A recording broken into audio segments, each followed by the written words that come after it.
À Martigues, le premier prud'homme de pêche, William Tillet, ne décolère pas quand on lui parle de braconnage de palourdes. Car pour une affaire similaire l'an dernier, les condamnations furent des peines avec sursis, aucune condamnation financière et les parties civiles comme la prud'homie en avaient été pour leurs frais d'avocat. À quoi ça sert que les gendarmes attrapent des gens s'ils ne sont pas condamnés?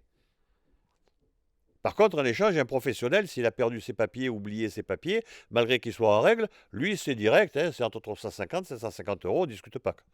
Et il faut qu'il paye. Alors voilà, on arrive à un moment où on se dit, finalement, c'est peut-être plus intéressant d'être braconnier dans ce milieu que d'être professionnel. De son côté, Raphaël Grisel, le directeur du GIPREB, qui organise un suivi des ressources naturelles de palourdes dans l'étang, alerte sur ce pillage très inquiétant. Sur l'étang de Berre, qui est un des rares endroits en France et même dans le monde où cette gestion durable des stocks a été mise avant l'épuisement des stocks, bien sûr, ça attise les convoitises. Et donc, on a un pillage de la ressource qui se fait en dehors de toute réglementation et qui met en péril non seulement l'économie des pêcheurs professionnels, mais aussi le stock lui-même. À un moment donné, comme on dit, ça va péter, quoi. Il va y avoir un drame. Il y a un pêcheur professionnel qui va péter un câble. On lui demande d'avoir des licences, on lui demande d'avoir des quotas, on lui impose des jours de travail, on lui met des amendes pour deux bricoles.